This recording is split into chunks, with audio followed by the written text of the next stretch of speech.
Hello नमस्कार सुप्रभात। मेरे शेर से न्यू स्टडी पॉइंट टू गौरव सर में आप सभी का हार्दिक स्वागत है। प्यारे साथियों, अपनी संविधान की पढ़ती श्रृंखला के अंदर आज हम बात करेंगे दोबारा से संसद के अधिकारों के बारे में, और आज हम संसद के सारे अधिकार समाप्त कर लेंगे। आइए आज की क्लास को देखते हैं, शुरू करते हैं आज की क्लास को। और आज की क्लास में मैं पढ़ाऊँगा क्या क्या संसद के अधिकार जो हमारे रह गए हैं। पिछली क्लास में मैंने आपको बात की थी अनुच्छेद नंबर पिछली क्लास में मैंने बात की थी अनुच्छेद नंबर 89 से। 89 में मैंने आपको बताया था संसद के अधिकारों के बारे में। इसके बाद हम 90 पे बढ़े थे और धीरे धीरे हमने कंप्लीट कर लेते अपने 104 अनुच्छेद। 104 अनुच्छेद में हमारा आता है कि अगर कोई भी निलंबित संसद का अधिकारी यानी कोई भी निलंबित सांसद अगर संसद के अंदर जाता है तो उसे करना क्या होता है, तो उसे 500 रुपये प्रतिदिन देने होते हैं। इसी के बारे में मैंने आपको बताया था 104 के अंदर। तो आइए प्यारे साथियों, एक बार वीडियो को शेयर कर दें, और एक जो भी स्टूडेंट जो भी मेरा प्यारा भाई बहन चैनल पर नया है वो चैनल को सब्सक्राइब कर दे। आइए चलते हैं अपनी क्लास की तरफ, और आज देखेंगे फिर हम दोबारा से संसद के अधिकार। तो हमारा उससे पहले देखते हैं चार चांद में मैं आपको लाता हूँ आपके लिए हर रोज एक मोटिवेशन शायरी। आइए देखते हैं मोटिवेशन शायरी को। डर मुझे लगा फासला देखकर, पर मैं बढ़ता गया और रास्ता देखकर। डर मुझे लगा मंजिल देखकर और मैं बढ़ता गया रास्ता देखकर। फिर क्या हुआ, तो खुद ब खुद नजदीक आती गई मंजिल। और वो किसके कारण, तो खुद ब खुद मंजिल आती गई नजदीक मेरा हौसला देखकर। क्योंकि हौसले, अगर आपका हौसला बुलंद है तो आपको कोई ताकत नहीं है जो रोक दे। आपको कोई भी नहीं रोक सकता। अगर आपने ये ठान लिया है कि मैं जीतूंगा तो आपकी जीत निश्चित है, आप ज़रूर जीतेंगे। आप मेरी बात पर विश्वास करें कि आपकी जीत बिल्कुल निश्चित है, आप जीतेंगे ज़रूर। आपकी टक्कर कोई नहीं ले सकता। हर एक व्यक्ति में वो बात होती है, हर एक व्यक्ति एक ऐसा होता है कि वो सब कुछ कर सकता है, लेकिन ज़रूरत है उसे अपने आप को पहचानने की। तो आइए चलते हैं अपनी क्लास की तरफ, और आप अपना उसी में नोट करते चलेंगे संसद के अधिकारों में। आइए चलते हैं क्लास की तरफ, एक बार शेयर कर दें। आइए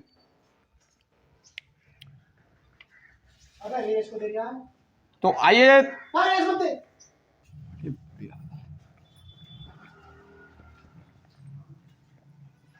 तो हमारा पॉइंट चल रहा था भाग नंबर 5, और भाग नंबर 5 में हम बात कर रहे थे संसद संघ का मंत्री परिषद, संघ और उसका राज्य क्षेत्र, संघ और उसका राज्य क्षेत्र। इसके बारे में हम पढ़ रहे थे, और इसमें हम बात कर रहे थे संसद के अधिकारों के बारे में।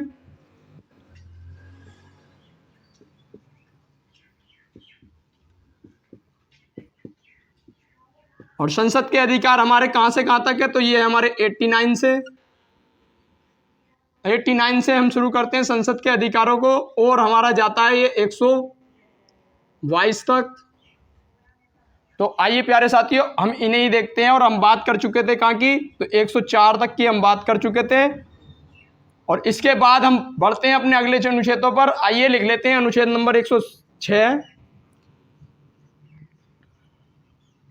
106। अनुच्छेद नंबर 106 क्या कहता है, तो अनुच्छेद नंबर 106 हमारे पास कहता है कि यदि कोई भी संसद के वेतन दिए जाएंगे तो वो किस आधार पर दिए जाएंगे, कैसे कैसे दिए जाएंगे, तो बताता हमारा कौन सा अनुच्छेद, अनुच्छेद नंबर 106।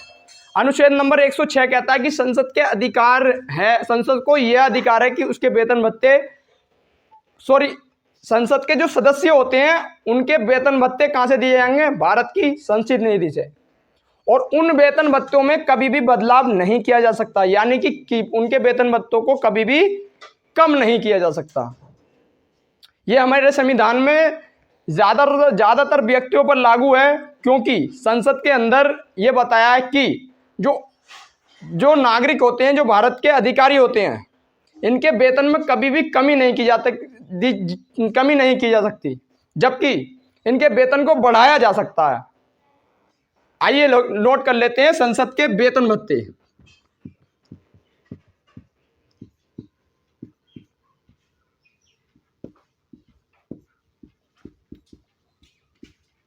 संसद के वेतन भत्ते। इसके बाद हमारे पास अगला अनुच्छेद आता है, और संसद के अंदर कौन कौन है, लोकसभा और राज्यसभा की हम बात कर रहे हैं, जिसके बारे में मैं आपको बता चुका हूं। आइए इसके बाद हमारे पास अगला अनुच्छेद आता है 107 यानी 107।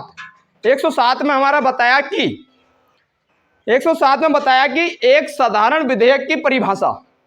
एक साधारण विधेयक, साधारण विधेयक मतलब कि जिस पर संविधान संशोधन करना अनिवार्य ना हो, चाहे तो कर भी सकते हैं और चाहे तो नहीं भी। साधारण विधेयक का मतलब ये होता है कि उसे किसी भी सदन में पेश कर सकते हैं, कोई भी सदन उस पर निर्णय ले सकता है, लेकिन 2/3 सदस्यों से वो पास हो जाना चाहिए। लोकसभा और राज्यसभा किसी में भी शुरू कर सकते हैं हम किसे, साधारण विधेयक को। तो 107 हमारा कहता है, अनुच्छेद नंबर 107 107 कहता है हमारा 107 कहता है संसद के 107 कहता है संसद को अधिकार है कि वह साधारण विधेयक पर बिल बना सकती है। तो संसद का साधारण विधेयक,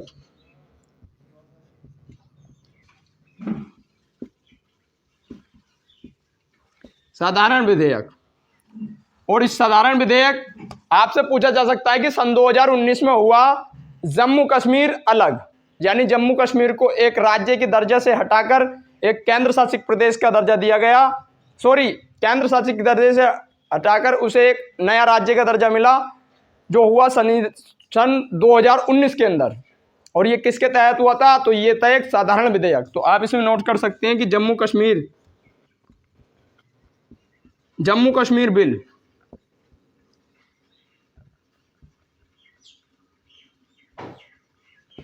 जम्मू कश्मीर विधेयक,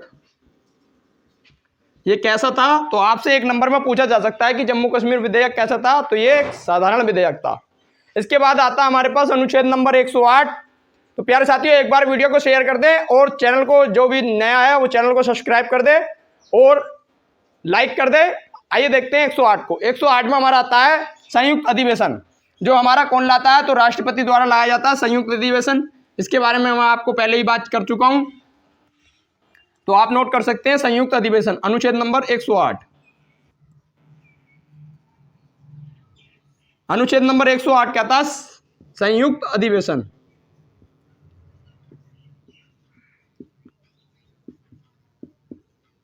और इसे कौन बुला सकता है, तो राष्ट्रपति। राष्ट्रपति को अधिकार है कि वह दोनों सदनों को एक साथ बुला सकता है, उसे कहते हैं संयुक्त अधिवेशन। जब कोई बिल चल रहा हो या कोई बात चल रही हो जिस पर संसद में उस टाइम पे सदस्य उपस्थित नहीं हो, तो एक महत्वपूर्ण तरीके से राष्ट्रपति दोनों सदनों को बुला सकता है और बातचीत रख सकता है कि ऐसे ऐसे करना है, उसे कहते हैं संयुक्त अधिवेशन। और ये ज्यादातर कब होता है, तो बजट सत्र पर। आइए अगले पॉइंट को देखते हैं इसी के अंदर। और आपसे पूछा जा सकता है कि हमारे संविधान में अभी तक कितनी बार संयुक्त अधिवेशन बुलाया जा सका है, यानी अभी तक कितनी बार हमारे संविधान में लागू किया गया है कि संयुक्त अधिवेशन आएगा। तो पहली बात हुई 1961 में। 1961 में हमारा आया एक बिल जिसे कहते हैं, 1961 में हमारा एक बिल आया जिसे कहते हैं दहेज विधेयक। यानी दहेज पर जो अकानून तरीके से कार्य हो रहे थे, अवैध तरह से जो कार्य हो रहे थे, उन्हीं को रोकने के लिए 1961 में आया दहेज विधेयक। तो आप नोट कर सकते हैं संयुक्त अधिवेशन कब कब बुलाया गया, तो 1961 में। और ये कब, ये किस लिए, तो दहेज विधेयक के खिलाफ।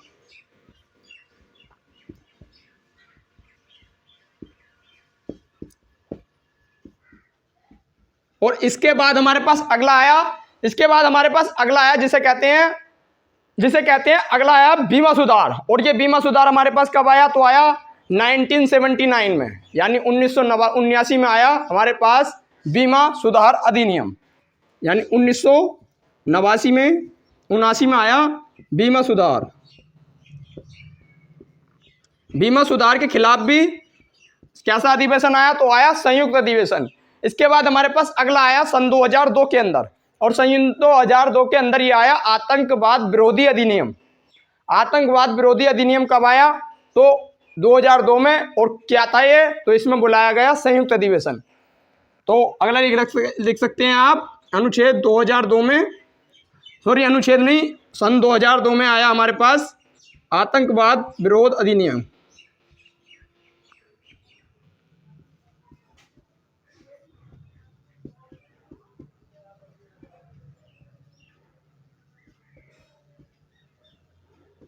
आतंकवाद को रोकने के लिए हमारे पास आया और इसी के खिलाफ बुलाया गया संयुक्त अधिवेशन। तो हमारे संविधान में आपसे अगर एक नंबर में पूछा जा सकता है कि हमारे संविधान में अब तक कितनी बार संयुक्त अधिवेशन आ चुका है, तो कितनी बार आ चुका है? 3 बार। 3 बार हमारे संविधान में अभी तक संयुक्त अधिवेशन बुलाया जा चुका है। जब से अभी तक कोई 2002 के बाद अभी तक कोई भी संयुक्त अधिवेशन नहीं आया है। इसके बाद हमारे पास आता है अगला अनुच्छेद, जिसे कहते हैं अनुच्छेद नंबर 109। 109 को आप नोट कर सकते हैं प्यारे साथियों, इसे नोट कर लें। आपको मैं हर क्लास में नोट करने का टाइम देता हूं। अनुच्छेद 109 कहता है हमारा धन विधेयक की परिभाषा, सॉरी धन विधेयक की प्रक्रिया। परिभाषा तो 110 के अंदर है। किसके अंदर है? 110 के अंदर। तो आप नोट कर लें अगला अनुच्छेद नंबर 109, धन विधेयक की प्रक्रिया।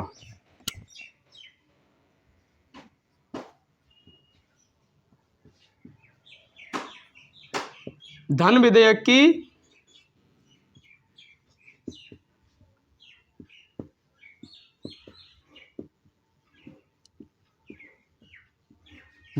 की प्रक्रिया। और इस प्रक्रिया के क्या होता है कि धन विधेयक हमारा कैसे होगा, किस तरीके का होगा, उसके बारे में बताया है अनुच्छेद नंबर 109 के अंदर कि धन विधेयक किस तरह से लगता है। तो धन विधेयक पहले क्या होता है? तो धन विधेयक के अंदर 2/3 सदस्यों से पास करना होता है, उसके बारे में इसमें बताया है। और धन विधेयक में जो बिल है वो सबसे पहले कहाँ पेश किया जाएगा? तो सबसे पहले बिल पेश किया जाएगा लोकसभा के अंदर। और उसके लिए भी क्या होगा? तो उसके लिए राष्ट्रपति की मंजूरी इसमें नहीं लेनी होती है, स्वयं ही कार्य करना होता है। आइए अपने देख लेते हैं इस पॉइंट को। धन विधेयक की परिभाषा के अंदर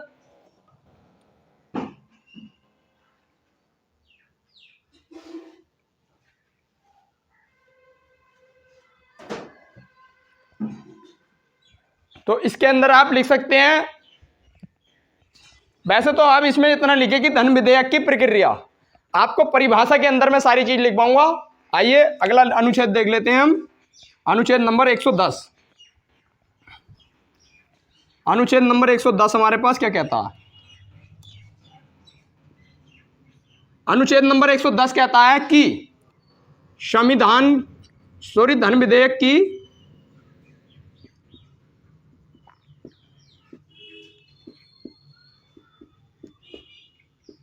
परिभाषा। और धन विधेयक की परिभाषा कैसे कैसे होगी? तो धन विधेयक जो होगा वो सर्वप्रथम लोकसभा में पेश होगा।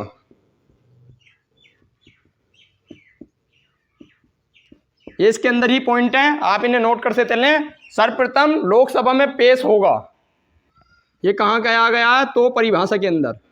और लोकसभा के बाद आपसे लोकसभा में पेश होगा, लेकिन कैसे? तो लेकिन राष्ट्रपति की पूर्व मंजूरी पर।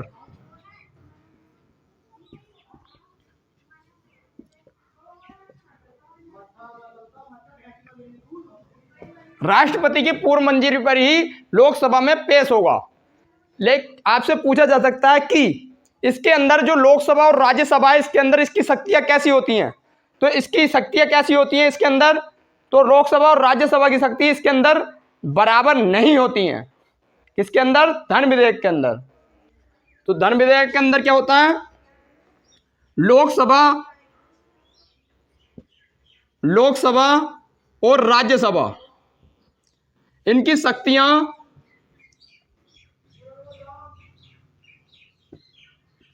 बराबर नहीं होती हैं। यानी लोकसभा और राज्यसभा की इसमें शक्तियां कैसी होती हैं? बराबर नहीं होती हैं। लोकसभा की शक्ति ज़्यादा होती है और राज्यसभा की कम होती है इसके अंदर। इसके बाद हम अगले पॉइंट की तरफ चलते हैं। अगला आता है इसी के अंदर, इसके बाद जब लोकसभा और राज्यसभा की शक्तियां बराबर नहीं होती है तब भी क्या होता है? तो लोकसभा के अंदर उसे 2/3 सदस्यों से पास करना होता है। तो 2/3 सदस्यों से पास करना होता है लोकसभा के अंदर। लोकसभा के अंदर 2/3 सदस्यों से पास करके उसके बाद राज्यसभा में पहुंचता है। तो 2/3 सदस्यों से लोकसभा और राज्यसभा,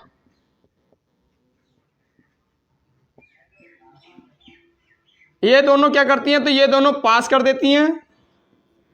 तब इसके बाद क्या होगा? जब ये दोनों पास कर देती हैं तब राष्ट्रपति की शक्ति क्या होती है? तो राष्ट्रपति की शक्ति होती है कि वह उसे लागू करेगा ही, वह इसके लिए मना नहीं कर सकता कि आप इसे नहीं पेश कर सकते। जगह राष्ट्रपति की इतनी शक्ति होती है कि वो इसे पेश करने से, यानी इसे पास करने से मना नहीं कर सकता, उसे पास करना ही होगा। अगर वो पहली बार में लौटा सकता है, पुनर्विचार के लिए लौटा सकता है और रद्द नहीं कर सकता, जबकि और दोबारा जब ये बिल आएगा तो उसे दोबारा में वो पास करना ही होगा, यानी उसे वो रोक नहीं सकता। इसी में बताया है। आइए इसके बाद हमारे पास आता है जिसे कहते हैं हम अगला हमारे पास क्या आता है? तो अगला आता है कि राष्ट्रपति की जो शक्ति होगी उसके लिए वह वीटो पावर का इस्तेमाल नहीं कर सकता, जैसे मैंने आपको बता ही दिया। इसके और आप देखते हैं साधारण विधेयक तो सॉरी हम देख चुके हैं। इसके बाद आता है संघ का वार्षिक वित्तीय विवरण, जिसे हम कहते हैं अर्थव्यवस्था के अंदर आता है बजट। आपने ये कभी नहीं सुना होगा कि हमारे संविधान के अंदर बजट शब्द है। आपसे अगर पूछा जाए कि संविधान के अंदर बजट शब्द का उल्लेख है या नहीं, तो आप जवाब देंगे कि संविधान के अंदर बजट शब्द का कोई भी उल्लेख नहीं किया गया। जबकि संविधान के अंदर अनुच्छेद 112 के अंदर हमें बताया है कि राष्ट्र संघ का एक वार्षिक वित्तीय विवरण होगा, जिससे उसकी अर्थव्यवस्था को ज्ञान किया जाएगा, उसकी अर्थव्यवस्था को बताया जाएगा। जो भी अर्थव्यवस्था होती है उसे अर्थशास्त्र के अंदर क्या कहते हैं? बजट। और जबकि आम भाषा में भी लोग उसे बजट ही कहते हैं, लेकिन हमारे संविधान में बजट नाम का कोई शब्द नहीं है, आप नोट कर सकते हैं। इसके बाद हम अगले पॉइंट की तरफ चलेंगे और अगला पॉइंट हमारा आता है कौन सा? तो आप नोट करें 112 अनुच्छेद। मैं आपको जो इंपोर्टेंट हो सकता है मैं आपको उसी के बारे में बताऊंगा। आप लिख लें अनुच्छेद नंबर 112।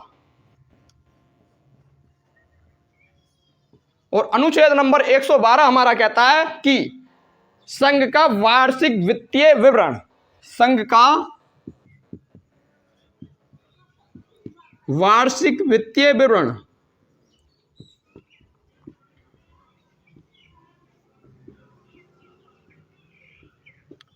यानी जिसे मैंने जैसे आपको अभी बताया कि हमारे अर्थशास्त्र के अंदर उसे बजट कहते हैं, जबकि संविधान में वार्षिक वित्तीय विवरण। इसके बाद हमारे पास अनुच्छेद आता है 117 और 117 में हमें बताया कि वित्त विधेयक की परिभाषा, यानी वित्त विधेयक के बारे में कौन कौन सी बात बताई है, तो इसके बारे में बताया अनुच्छेद नंबर 117 के बारे में। आप एक बार इसे समझ लें कि 117 में क्या होगा।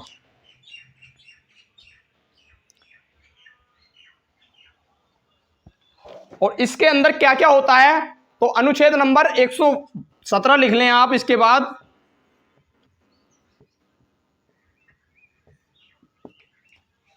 सत्रह आता है संघ का वार्षिक वित्तीय विवरण, वार्षिक वित्तीय विवरण तो आ गया है। इसके बाद संघ का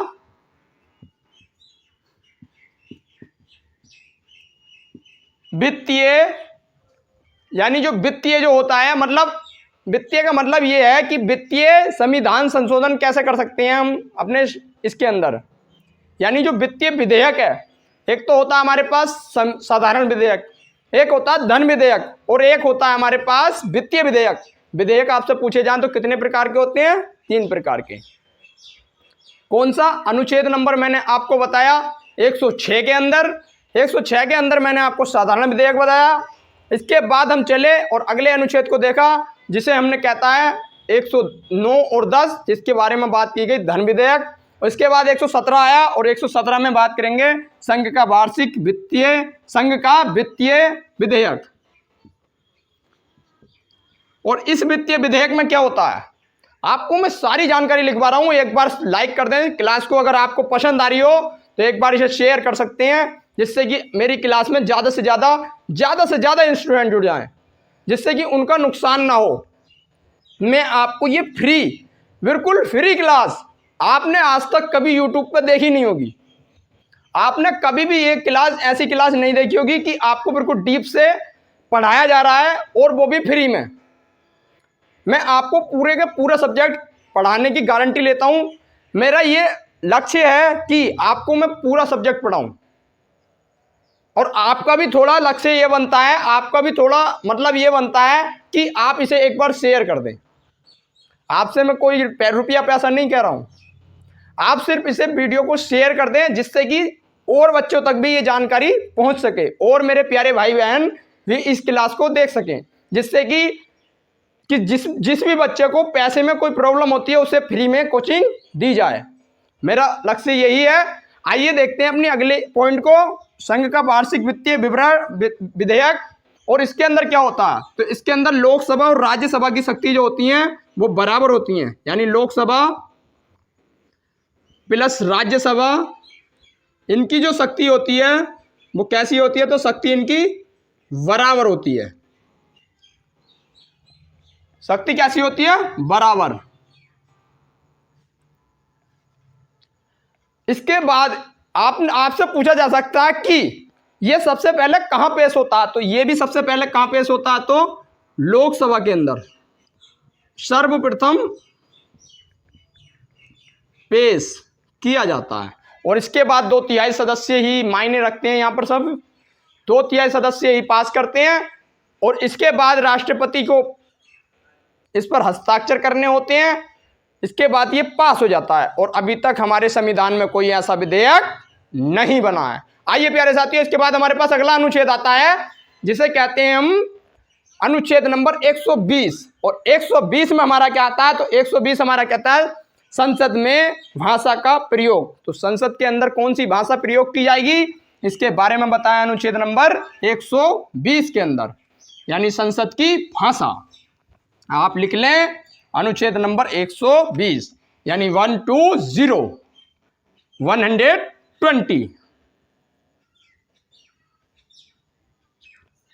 इसके अंदर है हमारा संघ की भाषा।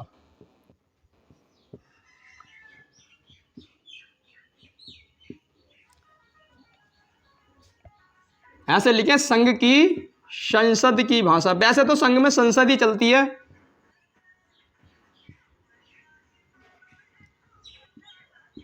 लेकिन आप कंफ्यूज ना हो, इसके लिए मैं आपको सारी जानकारी से रूबरू करा रहा हूं। आइए देखते हैं। और इसके अंदर संसद की आधिकारिक भाषा कौन सी है, आप मुझे बता सकते हैं कि संसद की आधिकारिक भाषा कौन सी है? जल्दी से कमेंट में लिखें। इतने में आपके कमेंट देख रहा हूं। आइए एक बार बता दें, संसद की आधिकारिक भाषा कौन सी होगी?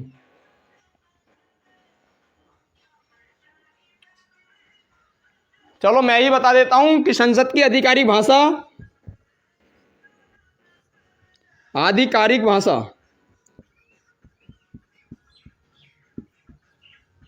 संसद की आधिकारिक भाषा कौन सी होगी, तो वो कौन सी होगी? हिंदी। यानी संसद जो है वो आधिकारिक भाषा उसकी कौन सी होती है? हिंदी। जबकि वाचन कर सकती है, जबकि संसद में जो वाचन है, जो भी बिल है उस पर बातचीत जो की जाएगी वो आप काय में किस चीज में की जाती है, तो उसे आप हिंदी में भी कर सकते हैं, उसे आप अंग्रेजी में भी कर सकते हैं, व अन्य में भी। अगर आप कोई अन्य भाषा भी जानते हैं तो उसमें भी आप वाचन कर सकते हैं। इसके बारे में बताया अनुच्छेद नंबर 120 के अंदर। इसके बाद हमारे पास आता है कि अनुच्छेद नंबर 122। तो प्यारे साथियों, 122 को लिखने से पहले मैं एक बार आपको फिर बता दूं कि एक बार इसे सभी को शेयर कर दें। आइए, 120 हमारे पास आता है जिसे कहते हैं संसद के अंदर जो भी कार्य होगा उसे आप न्यायालय में बाध्य नहीं होगा वो, यानी न्यायालय में कोई भी उसे पेश नहीं कर सकता। इसके बारे में हमें बताया अनुच्छेद नंबर 122 के बारे में। तो आप नोट कर लें अनुच्छेद नंबर 122।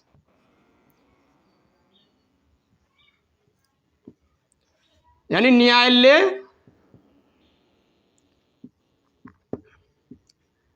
न्यायालय में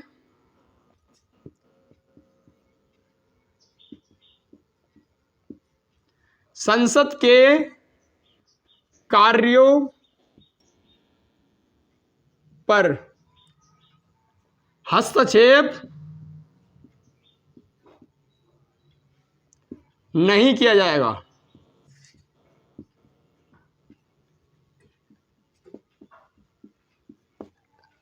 यानी कि संसद के अंदर अगर कोई भी बात होती है और कोई भी अगर कानूनी रूप से कोई बात होती है तो उसे न्यायालय में पेश नहीं कर सकते, और अगर पेश कर दिया है तो उस पर हस्तक्षेप नहीं कर सकते। अगर संसद के अधिकारी अगर रिक्वेस्ट करते हैं तभी ऐसा हो सकता है, लेकिन इसमें न्यायालय कोई भी निर्णय नहीं ले सकता क्योंकि ये संसद का अपना अधिकार है, संसद अपने आप इसे निपटा लेती है। इसके बाद हमारे पास आता है अनुच्छेद नंबर 123, और 123 में हमें बताया है राष्ट्रपति का अध्यादेश। इसके बारे में मैंने आपको बात करी कि पिछली क्लासों में मैंने आपको बात करी थी। अगला आप लिख सकते हैं अनुच्छेद नंबर 123, और अनुच्छेद नंबर 123 हमारा कहता है कि राष्ट्रपति का अध्यादेश, और यह अध्यादेश कैसा होगा? जब सदन के अंदर सदस्य कम हो या लोकसभा और राज्यसभा में से कोई सदस्य पेश ना हो रहा हो तब राष्ट्रपति मजबूरन अध्यादेश बुलाता है और अपनी बात को लागू कर देता है, उसे ही कहते हैं अध्यादेश। और ये ऐसा कब होता है? तो आप ध्यान से सुने, ऐसा होता है, ऐसा आप कर सकते हैं 6 महीने में, यानी 6 महीने में एक बार आप इस चीज को कर सकते हैं। और उसके 6 महीने के बाद अगर वो लक्ष्य का है, अगर आपने किसी भी राष्ट्रपति ने अगर अध्यादेश लगा दिया है तो उसके बाद क्या होगा? अगर किसी भी राष्ट्रपति ने अध्यादेश जारी कर दिया है तो उसके बाद, और वो 6 महीने तक लगता है, और उसके बाद भी वो केस फाइनल ना हो तो क्या होता है? तब इसे 7 हफ्ता के लिए और बढ़ा दिया जाता है, यानी 7.5 हफ्ता के लिए और इसे बढ़ा दिया जाता है। तो आप लिख लें अध्यादेश का टाइम क्या होता है? समय 6 माह, और इसे इसके बाद भी 7.5 सप्ताह बढ़ा देते हैं। तो आज की क्लास हमारी यहीं रुकेगी। जैसे कि मैंने आपको कंप्लीट करा दिया है संसद के अधिकार, और इसके बारे हम बात करेंगे अपनी न्यायपालिका के बारे में। मैंने आपको 1 बाय 1 सभी के बारे में बताया। तो प्यारे साथियों, हम कल से बात करेंगे न्यायपालिका की। न्यायपालिका में हम किस किस तरह से बिल को पेश करते हैं, कैसे कैसे हमारा बिल पास होता है, इसके बारे में मैं आपको बात कर चुका हूं। इसके बाद कैसे कैसे हमारा कोई भी बिल जो है कानून बनता है उसके बारे में हम बात करेंगे कल। तो प्यारे साथियों, आज की क्लास हमारी यहीं रुकेगी। तो अंत में भाई कि एक बार वीडियो को शेयर कर दें, और चैनल को जो भी स्टूडेंट, जो भी मेरा प्यारा भाई बहन चैनल पर नया है वो एक बार चैनल को सब्सक्राइब कर दे। आइए चलते हैं, और चैनल और लाइक कर दे, और कमेंट करके बताएं कि क्लास कैसी लगी। अंत में भाई खुश रहें, मस्त रहें, अपने अन्नदाता अपने गुरुजनों का सम्मान करें। चलते हैं अब। जय हिंद, जय भारत।